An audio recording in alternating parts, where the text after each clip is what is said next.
So, on to the final part of the show. This is how I tackle my door shuts and engine bay. Mine are pretty well kept, so I'll approach these and do these often enough, but I think the tips within really will work for you guys if you get them up to this standard, but equally speaking, if you need to get them there, they will work just the same. If necessary, start with rinsing them. So, get your pressure washer, get all the loose muck off and out of the way.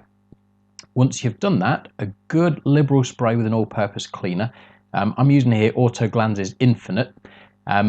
And then basically agitate that with a brush. You're trying to get into all the tight work, the smaller nooks and crannies first. A step I then follow that up with is always with a mitt. So this is Clin Korea's twisted mitt that I'm showing you here. Does a great job for these purposes because it holds enough water without sort of drenching the insides of the doors. But the mitt is going to deal with the bigger, flatter surfaces. You wouldn't clean all of the outside of your car with a brush, so I don't see why the door shuts should be any different. And then just rinse that all away. That's going to take care of the weight of what's going on. Be sure then to dry it thoroughly. If you do have a blower, a dryer of that sort, use it. In this particular case, it would be an absolute godsend. I don't have one of those, but if you do, use it. Then it's on to dressing. So dressing for me, the one I'm showing you in this video is CarPro Pearl. I've been a big fan, a big advocate of it for a long time. It does a fantastic job on plastics and rubber. So it will basically deal with what you're going to find in your own door shuts. So I'd recommend that as a product for you guys because it leaves a really nice dressed look, but it's not shiny, not greasy, it's not in your face. Once you've been around with a Pearl, you then need to protect the paintwork. So I've used Auto Glanz's Smooth Velvet for this purpose because it is fantastic for that. Spray onto the cloth. Again, don't want to be spraying it onto the paintwork direct because we're trying to just manage to not overspray onto bits we've done already. But apply it to the cloth, you can be more controlled in your application. Then wipe, buff everything off, and this is what you should be left with. You should be left with a nice glossy finish on your paint. No dirt, no splashes or anything like that, and nice blackened, darkened trim pieces that aren't greasy, that aren't in your face. Personally, for me, this is the way I want mine to look. If you want the same sort of finish, follow those steps and you'll get there. It takes very little effort and really very little time to get this bit up to speed. Then on to engine bays. As you can see, from a distance doesn't look too bad. Up close, I've got leaves in the gutter. So take care of the big debris first. I know a lot of videos show pressure washing of the engine bays. I've never been overly comfortable with mine in terms of like blasting a lot of water in there. I know it won't do it a terrible disservice, but for me, I've always just felt more comfortable with this. So tools of choice, those are called spout brushes. Buy some, they're pennies on eBay. A wheel brush, that's Car Chem's wheel brush. I've used that for my engine bay for a while. That's Auto Glim's wheel brush, which you could also buy something called an Adlaster. They're the same thing. And just a detailing brush, just the same. You may need one or all of those brushes, but I would recommend certainly the spout brushes. I think they're a fantastic little tool for very little outlay. And then it's much of the same. So apply the all-purpose cleaner, agitate it. For me, I've just got general crust of dust and dirt and whatnot. But then what I do with my engine bay, and I've always felt better doing it this way than drenching it, is I'll have a bucket of water and then just dip my microfiber in, come back to each section I'm working on, and then just run around, get it wiped down, and then just let it dry naturally that way. And it's going to take all that all-purpose cleaner away, but I'm not putting copious amounts of water into the bay, just in case you do have anything delicate that's exposed or anything like that.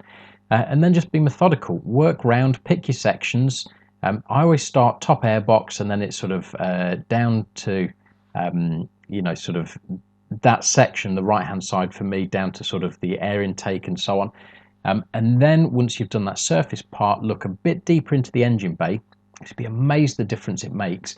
And that's where you use your brushes. So a good wheel brush like the Car Chem one I've shown you earlier, it will do a great job of getting down into all the little nooks and crannies. And you'll see here, it makes a big difference in terms of just getting that bit as far as you can reach clean. As people will look down there, and if there's sort of that tide line of oil up to a point, it's going to draw the eye more so than just a completely dirty engine bay. The next tip is this: get your metal polish out. I don't understand why people don't, well, I don't really see this. I don't see people touching up these small parts in the engine bay. You're going to have some exposed metal elements. Why not have them shine? Why not have them pop? They are going to be just small little details, and it's amazing that when you don't do it, you don't really notice that they've not been done or anything like that. But when you do them, they then draw the eye, and they just give it that bit of extra pop in your engine bay, that small bit of that 1%, the thing that we're looking for in detailing. So get around with your metal polish, get everything and anything that can be cleaned up done. So, if it's a tube, a pipe, a Jubilee clip, or just, a nut on the head of the engine, do it. It will make a big difference for a small investment of time. It really is a marginal outlay, and it will just give that finishing touch. That last little piece to the puzzle is, for me, the biggest tip I could give is get the metal work done just the same, because I don't see a lot of videos. In fact, I've not seen a video where people do the engine bays where they even mention it.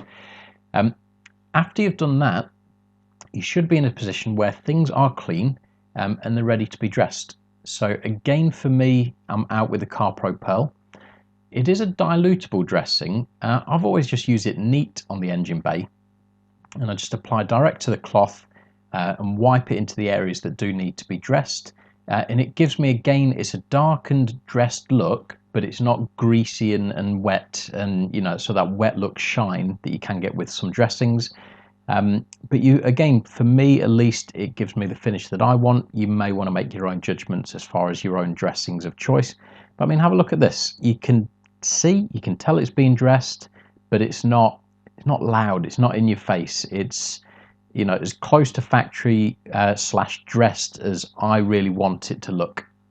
And I think it just finishes it all off nicely.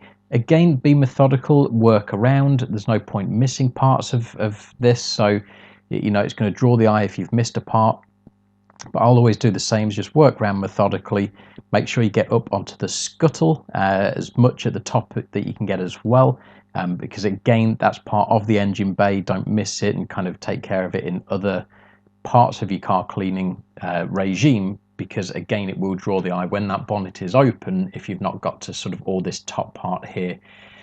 Once all the dressing has been done, you then need to take care of the paint. So underneath my engine bay, BMW were good enough not to lacquer a bloody thing under there, which is really annoying, because it means I can't really get any shine to it. Doesn't mean it shouldn't be protected though. So again, out comes the smooth velvet. If you've got a painted engine bay, again, small details like this, you may want to go the whole hog. I don't with mine because there's no point, but use, a pre-wax, get a good finish on there, then get something of a wax element on there, or a spray wax, or a quick detailer. It's worth doing. And then this is basically what you're left with. Nice, crisp, clean finish, as close to factory as really I think you can get. It is, if you really stick your head into the bay, it's dirty and oily where you can't reach. And that's really my approach to cleaning an engine bay, is it is as clean as it can be as far as I can reach into that bay. So use the tools that are appropriate, that are applicable, and you'll get this finish here. And for me, it is well worth it. It doesn't take you too long. All told, stick a few hours into doing your engine bay, and it will look good. I've been, as I was kind of filming this, I'll be as honest as I can. You're going to see here in a second, there is some rust. So just there in that mount, and it's just showing you this car is 15 years old at this point, so it's not perfect, but I kind of wanted to dwell on that just to show you guys that the small bits, they can get hidden in if you do the rest of it. So get 99% of it right, and you're almost kind of forgiving that small detail at the end. But that's everything. Thanks very much for watching. If you've got any questions on my tips and tricks for cleaning the engine bay, shoot them below. That's the end of the Detailing Show, episode 2. Take care. Bye-bye.